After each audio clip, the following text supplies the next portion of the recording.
Hello students, कैसे हैं आप। मैं आपको केमिकल काइनेटिक्स करा रहा हूं और केमिकल काइनेटिक्स में मैंने आपको अभी तक zero order rate of reaction निकालना सिखाया है, integrated rate equation for zero order. आज के लेक्चर में मैं आपको integrated rate equation for the first order कराऊंगा। Integrated rate equation for the first order. So first order reaction की डेफिनेशन आपको आनी चाहिए। बेसिकली फर्स्ट ऑर्डर रिएक्शन वो रिएक्शन होती है जिसमें रेट ऑफ रिएक्शन किसी पर्टिकुलर रिएक्टेंट की पावर 1 पे डिपेंड करे। जब पावर 1 आएगी तो उसको अपन क्या बोलेंगे, फर्स्ट ऑर्डर रिएक्शन। तो let us start integrated rate equation for the first order reaction. Suppose कीजिए आपके पास कोई रिएक्टेंट है R और वो कन्वर्ट हो रहा है किसी पर्टिकुलर प्रोडक्ट में, ठीक है। जब आपके पास टाइम 0 था, टाइम 0, तो रिएक्टेंट सपोज कीजिए आपके पास स्मॉल ए है, ठीक है। और जब टाइम 0 आएगा तो उस समय तो प्रोडक्ट तो बन ही नहीं रहा, तो प्रोडक्ट कितना आएगा, इट विल बी 0, ठीक है। लेकिन कुछ समय के बाद जब टाइम कितना हो गया, t हो गया, तो इसका मतलब कुछ रिएक्टेंट प्रोडक्ट में कन्वर्ट हो जाएगा। Let us suppose x amount of reactant टूट गया और प्रोडक्ट में बदल गया, दैट इज x, ठीक है। रिएक्टेंट x टूट गया और प्रोडक्ट में बदल गया x, तो बताओ रिएक्टेंट कितना बचा, a माइनस एक्स, और प्रोडक्ट कितना आ गया x। आप जानते हो कि हम रेट ऑफ रिएक्शन निकालते हैं, that is rate of reaction किसके इक्वल आता है। अगर प्रोडक्ट की टर्म में मैं लिखूं, प्रोडक्ट की टर्म में आएगा change in concentration of product, that is dx, upon change in time, that is dt। Plus sign आएगा क्योंकि प्रोडक्ट बन रहा है, रेट ऑफ फॉर्मेशन हो रही है, प्लस आएगा dx अपॉन dt। वो किसके इक्वल आएगा, it will be equal to k particular constant into concentration of reactant to the power 1। अब रिएक्टेंट की कंसंट्रेशन इस टाइम पे कितनी है, a माइनस एक्स, ठीक है, टू द पावर 1, ये आएगा। अब आप क्या करो, इस a माइनस एक्स को यहां लेके आओ और dt को यहां लाओ, तो क्या बनेगा, देखो equation dx upon a minus x, this is a minus x concentration is equal to k dt। ये बनेगा कि नहीं, ये इक्वेशन बनेगी। क्या किया मैंने, यहां से a माइनस एक्स को नीचे लेके आया, dt को इधर, समझ में आ रहा है। अब आप देखो क्या करोगे, इस इक्वेशन का इंटीग्रेशन करोगे, इंटीग्रेटिंग दिस इक्वेशन, इस इक्वेशन का इंटीग्रेशन कर दो लाइक दिस, ऐसे इंटीग्रेशन कर दो। आपको पता है dx upon a minus x, mathematics में पढ़ते हो, इंटीग्रेशन क्या आएगा, minus ln a minus x, ये आएगा कि नहीं आएगा, is equal to k dt का इंटीग्रेशन क्या आएगा, kt plus c, c is a constant, ठीक है, kt प्लस c, c क्या है, c is a particular constant. ये आपके पास इक्वेशन आ गई and this is equation number 1 बोला मैंने इसको, ठीक है, दिस इज इक्वेशन नंबर 1। अब देखो, अब क्या करना है, टाइम को आपको 0 रखना है। जब आप टाइम को 0 रखोगे तो प्रोडक्ट तो बना ही नहीं और रिएक्टेंट कितना आएगा, a आएगा। इसका मतलब जब आप टाइम रखोगे 0 के इक्वल तो kt किसके इक्वल आ जाएगा, 0।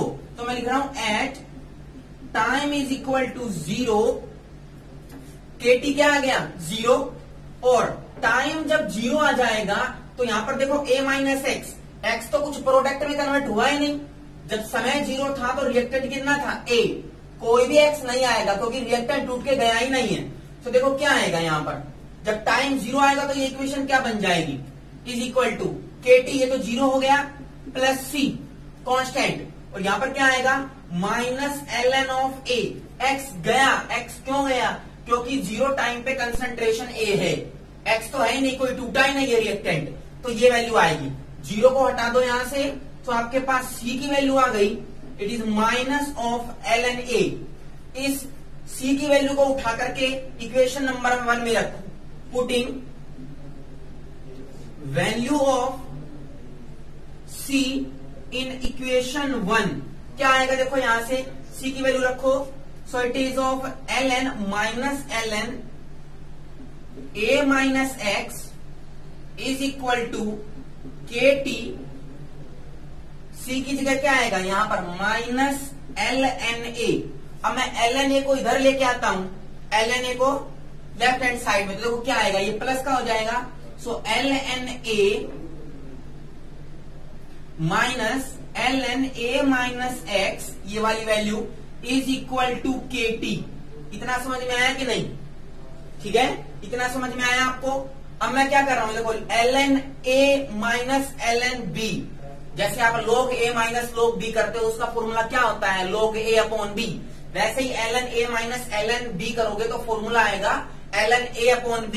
मैं इसको यहां लिख देता हूं इधर, देखो क्या फॉर्मूला बनेगा, क्या बनेगा, यहीं से सोल्व आउट करते हैं अपन। So ln a minus ln b, so आएगा ln a upon a minus x is equal to kt। ठीक है, इज इक्वल टू kt। अब kt देखो, kt किसके इक्वल है, kt ln को मैं log की टर्म में लिख लेता हूं। जब log की टर्म में लिखेंगे तो आएगा 2.303 ln a upon a minus x।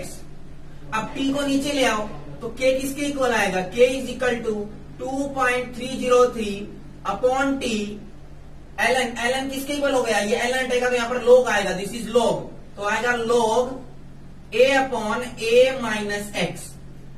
And this is the integrated rate equation for the first order reaction. मैंने आज देखो क्या किया, ln को log की टर्म में लिख लिया। जब log की टर्म में लिखेंगे तो 2.303 log आएगा, a upon a minus x is equal to k t, और k किसके इक्वल आया, t नीचे ले गया मैं, 2.303 upon t log a by a minus x. ये a क्या है, this is the initial concentration of a particular reactant a, जो मैंने स्टार्टिंग में लिया था, इनिशियल कंसंट्रेशन। और ये a माइनस एक्स क्या है, a माइनस एक्स ये वो कंसंट्रेशन है जो पर्टिकुलर टाइम के बाद बच गई होगी।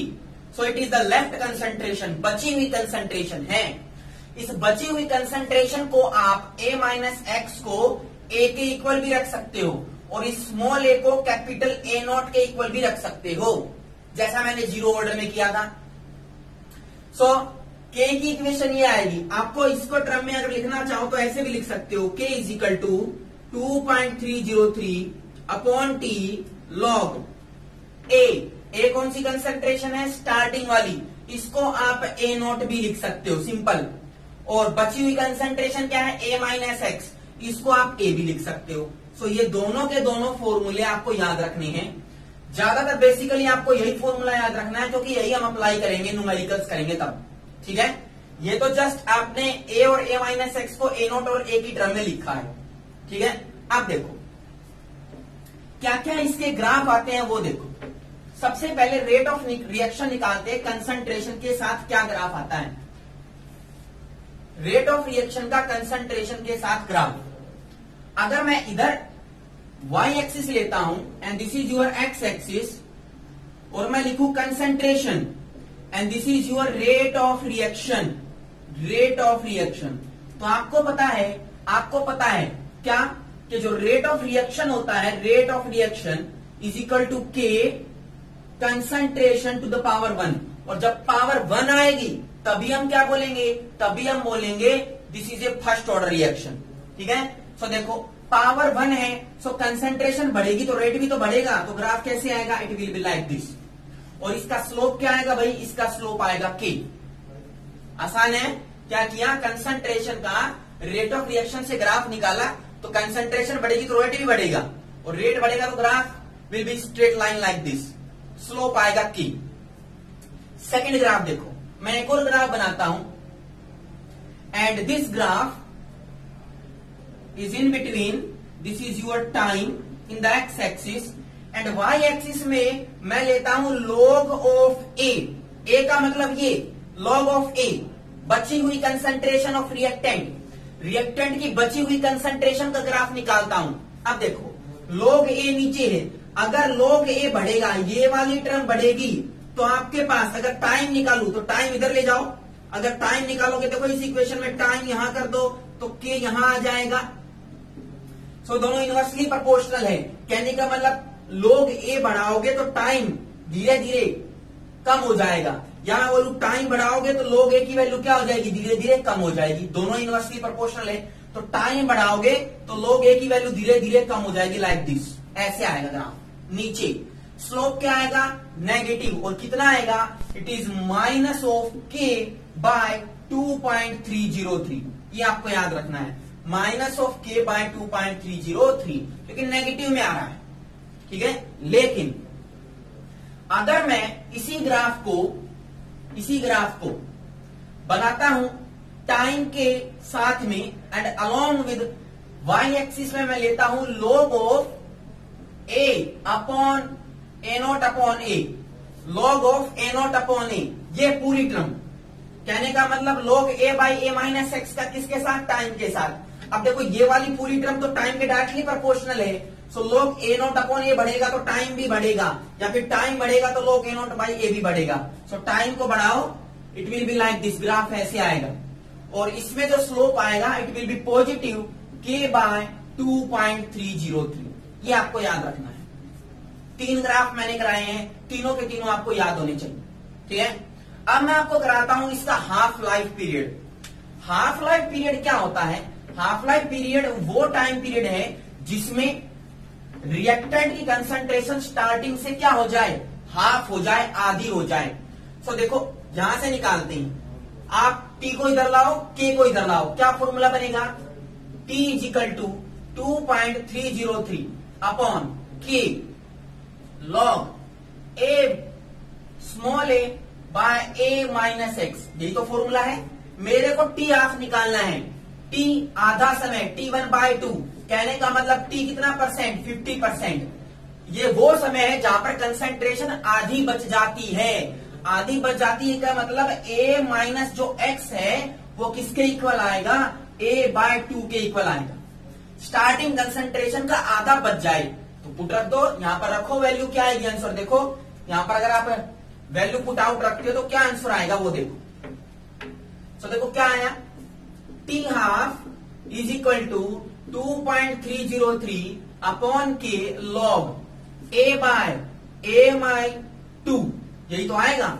a से a कैंसिल, क्या आंसर आया, t half is equal to 2.303 upon k log कितना 2, और log 2 की वैल्यू आपको पता है मैथमेटिक्स में कितनी होती है, 0.30, तो ये आ जाएगा 2.303 इंटू 0.30 अपॉन के। जब आप इस पूरी ऊपर वाली टर्म को मल्टीप्लाई करोगे तो आपके पास t हाफ जो आएगा it will B 0.693 upon k. ये आपको याद रखनी है इक्वेशन, ठीक है। t हाफ की इक्वेशन ये होती है 0.693 अपॉन के। जीरो ऑर्डर में आपने जब निकाला होगा टी हाफ, आपको याद होगा वहां पर जो वैल्यू आई थी टी हाफ की, it is a naught upon 2k, और यहां पर कितनी आई है 0.693 अपॉन के। आप देखो यहां पर जीरो ऑर्डर में ए नोट आया है, कंसंट्रेशन आई है, लेकिन टी हाफ जब आप फर्स्ट ऑर्डर के लिए निकालोगे तो कंसंट्रेशन नहीं आएगी, बिल्कुल भी नहीं आएगी, ठीक है। इसका मतलब अगर मैं टी हाफ का ग्राफ बनाता हूं किसके साथ, कंसंट्रेशन के साथ, कौन सी रिएक्शन के लिए, फर्स्ट ऑर्डर के लिए। तो आपको पता होना चाहिए डिपेंड ही नहीं कर रही, it will be like this straight line, ऐसे आएगा। ए नोट तो है नहीं, ए तो है नहीं, तो स्ट्रेट लाइन आएगा। पर जब आप जीरो ऑर्डर बनाओगे ये लीनियर आएगा। जीरो ऑर्डर के लिए बनाओगे यहां पर आप लिखो कंसंट्रेशन ए और यहां पर करोगे टी हाफ, तो देखो डायरेक्टली प्रोपोर्शनल है, ये बढ़ेगा तो ये भी बढ़ेगा, ग्राफ कैसे आएगा, ऐसे आएगा। कर लोगे, बिल्कुल सिंपल है। ये जीरो ऑर्डर का, ये फर्स्ट ऑर्डर का। टी हाफ को आपको ऐसे याद रखना है, जैसे मैंने के की यूनिट कराई थी, आपको याद होगा के की यूनिट में मैंने बताया था के जो यूनिट होती है वो होती है 1 upon concentration to the power n-1 into 1 upon time that is second, ये कराई थी। वैसे ही जो टी हाफ होता है T1 by 2, it is directly proportional to 1 upon concentration to the power n-1, ऐसे डिपेंड करेगा, याद रखना है। जैसे देखो फर्स्ट ऑर्डर लिखो, फर्स्ट ऑर्डर लिखोगे तो n की वैल्यू 1, 1 - 1 0, कंसंट्रेशन 0 का मतलब कंसंट्रेशन पे डिपेंड ही नहीं कर रहा टी हाफ। जहां पर देखो टी हाफ डिपेंड कर रहा है, नहीं कर रहा। जब आप जीरो ऑर्डर के लिए निकालोगे तो टी हाफ की वैल्यू कितनी आई थी, a0 अपॉन 2k। अब देखो अगर कंसंट्रेशन जीरो ऑर्डर के लिए निकालेंगे तो एन की वैल्यू जीरो आएगी, तो कंसंट्रेशन जीरो माइनस वन क्या आया, कंसंट्रेशन -1। कंसंट्रेशन कहां चला जाएगा, ऊपर, डायरेक्टली प्रोपोर्शनल आ गया। समझ में आया? तो ये वाला फॉर्मूला आपको किसी भी टी हाफ का कंसंट्रेशन के टर्म में आप निकाल सकते हो। सेकेंड ऑर्डर के लिए निकालोगे तो देखो यहां पर एन की वैल्यू 2 रखोगे, 2 रखोगे तो कंसंट्रेशन की पावर 1 आ गई। तो जो टी हाफ आएगा for the second order it will be inversely proportional to the concentration, concentration के इनवर्सली प्रोपोर्शनल आएगा। तो ये बेसिकली आपको कुछ चीजें याद रखनी है। सो मैंने आपको इंटीग्रेटेड रेट इक्वेशन कराया, फर्स्ट ऑर्डर का ग्राफ कराए, टी हाफ निकाला। अब एक छोटा सा क्वेश्चन करते हैं, छोटा सा क्वेश्चन। जैसे सपोज करो पूछ रहा है आपसे कैलकुलेट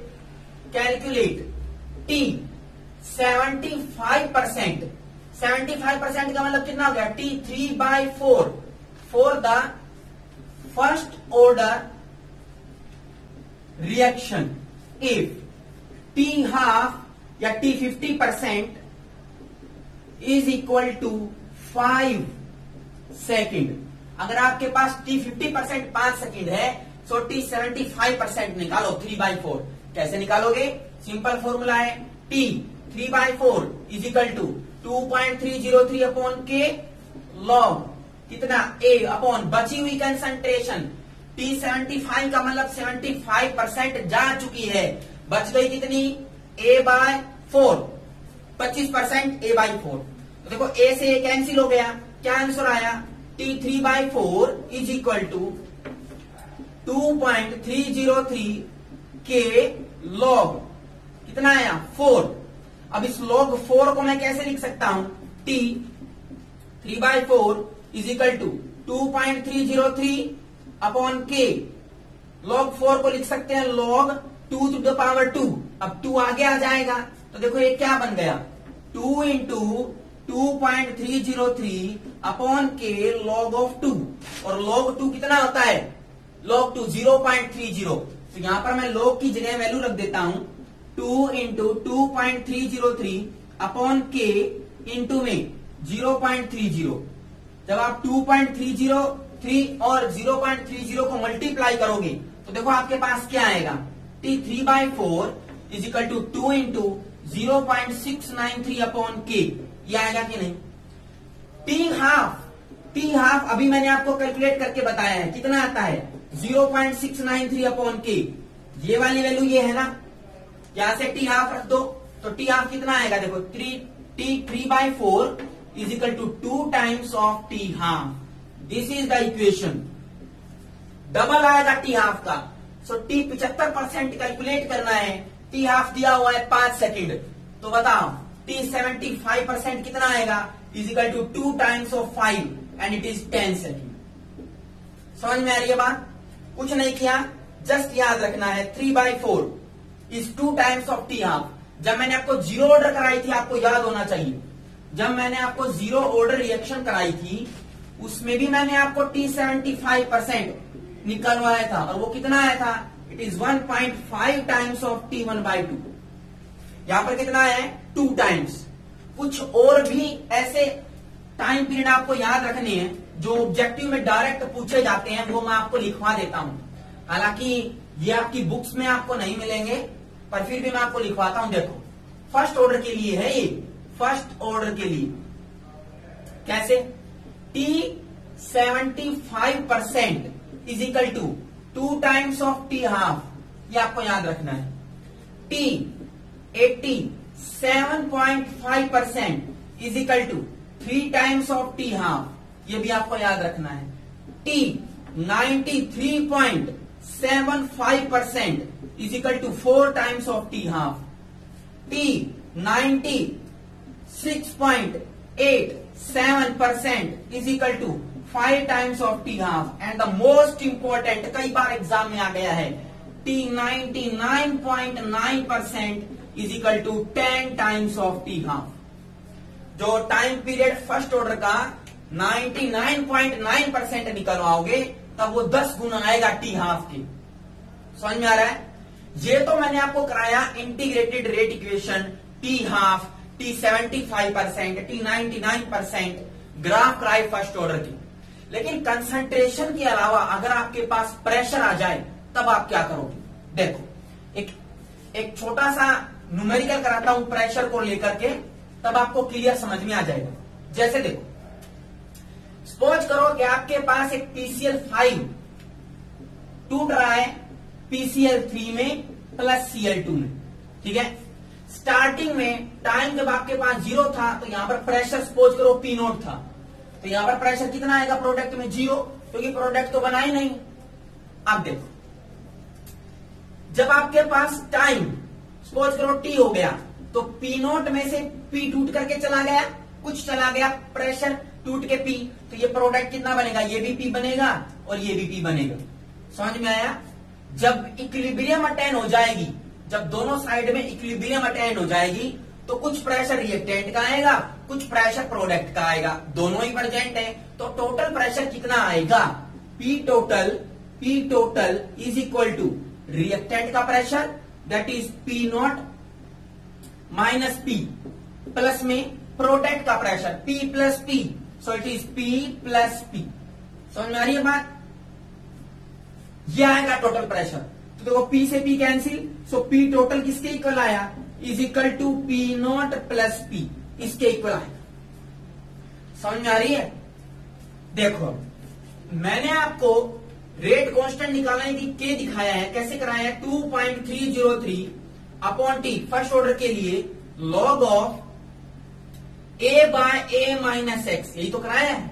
A क्या होती है? स्टार्टिंग कंसेंट्रेशन, और यहाँ पर कंसेंट्रेशन तो है नहीं, प्रेशर है। स्टार्टिंग प्रेशर कितना आएगा? P0, तो मैं यहां लिख देता हूं P0, ठीक है।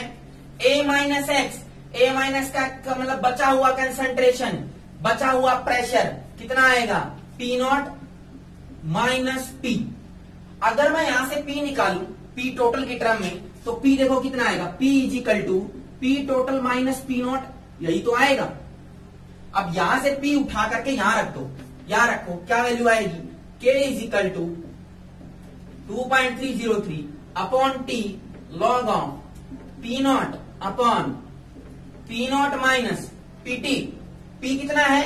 P total minus P0, that is P total minus P0, यही तो है। अब इसको ओपन अप करो, ओपन अप करोगे तो देखो ये माइनस साइन है, माइनस साइन ये माइनस का हो जाएगा और ये किसका हो जाएगा? प्लस का। मैंने क्या किया? ये वाली जो P है ना, यहां से उठा करके यहां रखा, तो देखो आंसर क्या आएगा? इस ब्रैकेट साइन को हटा दो, ये हटाओगे तो ये किसका हो जाएगा? प्लस। अब देखो ये एक P0 है, ये एक P0 है, तो कितने P0 आ जाएंगे? 2 P0। तो आपके पास आंसर आएगा log of P0 upon 2 P0 minus PT। This is the equation again for the first order in term of pressure. अगर आपको इक्विलिब्रियम कंडीशन दी हुई है, टोटल प्रेशर दिया हुआ है, तो ये फॉर्मूला लगाओगे। टोटल प्रेशर नहीं दिया, P0 और P दिया है, तो आप ये डायरेक्ट फॉर्मूला लगा सकते हो, ठीक है। सो ये मैंने आपको एक integrated rate equation first order के लिए कराया है। एक छोटा सा न्यूमेरिकल देखते हैं, फिर आज के लेक्चर को फिनिश करेंगे। क्या कहता है न्यूमेरिकल? कि आपके पास एक फर्स्ट ऑर्डर रिएक्शन है और उस फर्स्ट ऑर्डर रिएक्शन का T हाफ 60 सेकेंड है, 60 सेकेंड। फर्स्ट ऑर्डर रिएक्शन है, फर्स्ट ऑर्डर रिएक्शन है और उसका T हाफ T 50% दिया हुआ है, 60 सेकेंड। सो आपसे पूछ रहा है find out the concentration of reactant after 240 second. 240 second के बाद रिएक्टेंट की कंसंट्रेशन कितनी रह जाएगी वो पूछ रहा है। अब देखो 240 सेकेंड आपको पता है, सपोज करो कि रिएक्टेंट की स्टार्टिंग कंसंट्रेशन थी A0, मान लेते हैं। T हाफ कितना है? 60। 60 सेकेंड के बाद कंसंट्रेशन कितनी हो जाएगी? आधी। तो मैं लिखता हूं 60 सेकेंड। 60 सेकेंड में कंसंट्रेशन हो गई आधी। अब अगले 60 सेकेंड जब 120 सेकेंड आएंगे, सो इसकी भी आधी हो जाएगी A0/4, क्योंकि T हाफ का मतलब क्या होता है? कंसंट्रेशन आधी हो रही है। फिर अगले 60 सेकंड, कहने का मतलब 180 सेकंड में कितनी आ जाएगी, ए नॉट बाय, इसकी भी आधी 8। जब 240 सेकंड आएगा तब कितनी आ जाएगी, तब आपके पास आएगी ए नॉट बाय 16, इसकी भी आधी। तो देखो ये तरीका है फाइंड आउट करने का कि आपके पास 240 सेकंड के बाद कंसंट्रेशन रिएक्टेंट की क्या बच जाएगी, वो पूछ रहा है। जब आपके पास टी आप दिया हुआ है 60 सेकंड, तो आंसर कौन सा आएगा, ए नॉट बाय 16। ये तो थोड़ा बड़ा तरीका है। छोटा सा तरीका ये भी है, ऐसे भी कैलकुलेट कर सकते हो कि जो कंसंट्रेशन आएगी of reactant is equal to a not upon 2 to the power n. 2 to the power n, n क्या है, एन का मतलब होता है कितने हाफ लाइफ चले गए। 240 सेकेंड टोटल समय है, 240 सेकेंड टोटल समय है। एक हाफ लाइफ का समय कितना है, 60 सेकेंड। तो देखो 240 अपॉन 60 कितना आया, 4। इसका मतलब 4 बार हाफ लाइफ हो जाएगी। तो एन की वैल्यू कितने रखोगे, 4। तो रख के देखो जरा, A not upon 2 to the power 4, answer कितना आया, ए नॉट अपॉन 16। देखो सही आया कि नहीं, इतना ही।